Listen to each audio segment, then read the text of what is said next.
I'm Jenni Carlson here with Ryan Aber. We're at the peak where Oklahoma has secured a spot in next week's Sweet 16 with an 85-81 victory over VCU. And Ryan, we've got to start with Buddy. Buddy Hield. He gets the chance. He gets the recognition, and rightfully so. What a game.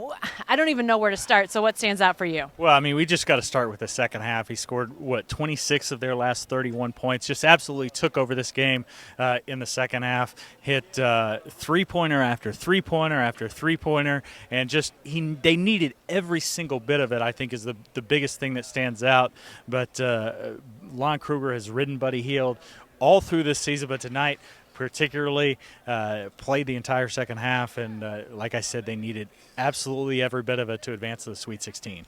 Yes, we saw some phenomenal stuff out of some other guys, which we'll get to in a second. But, Buddy Hield with 7 points at halftime, hits a three right after halftime to get to 10. But for the first 25 minutes of this game, that was it, 10 points, which for a guy that averages 25 in a game like this, you kind of think maybe he's going to produce even more. But, man, when he flipped the switch, everybody just held on because it was unbelievable to see just the way he played there down the stretch. Let's talk about some of those other guys because they did get some key contributions from some other guys. Let's start with Jordan Woodard because when things weren't maybe clicking like they should have been at some points, Woodard seemed to be the guy to really step up. Yeah, especially early in the second half when Hield was just starting to heat up.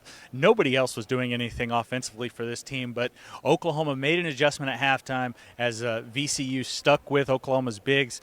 They wound up spreading out Kadeem Latin and Ryan Spangler into the corners, and VCU chased them over into the corners, and that opened things up in the middle. Jordan Woodard, all he had to do was beat his guy to get to the basket. He did that repeatedly with a little floater off the glass.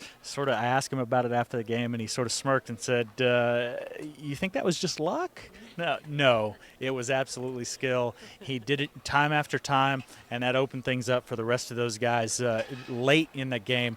But Woodard was fantastic tonight. Not the best shooting night, but did a lot of things. Not just those floaters, but some key rebounds early in this game. Had a couple blocks, a couple steals. Just a phenomenal night for him as well.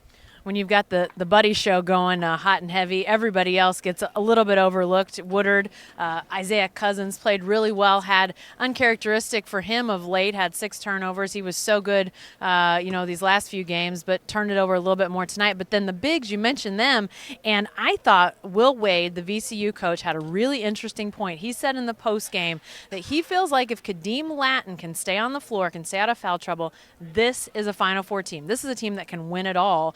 And I think, you mentioned Spangler too. I think those two together, you can really see the difference they can make. And maybe not stat-wise, but just affecting the way teams have to play. Yeah, no doubt. And I think during the non-conference season when Kadeem Latin was so effective and early in Big 12 play, that's when Oklahoma was really rolling. That's when they were hitting the three-point shots. They were making things happen on the perimeter. And Kadeem Latin is so key to what they do offensively. When he's able to get in there, block shots, when he's able to rebound, get them out in transition, that's when Oklahoma's offense goes. He's been in foul trouble at times the second half of the season. Over the last couple months, he has been a little bit passive at times when he stayed out of foul trouble. But when he finds that medium, like he did at times tonight, Oklahoma is really, really hard to beat. Lastly, before we go, we got to spin ahead just a second to the Sweet 16 matchup. That's going to be in Anaheim on Thursday. It's Texas A&M. Although we thought it was going to be Northern Iowa here on this court. Some amazing mojo in that last game, a 14-2 run.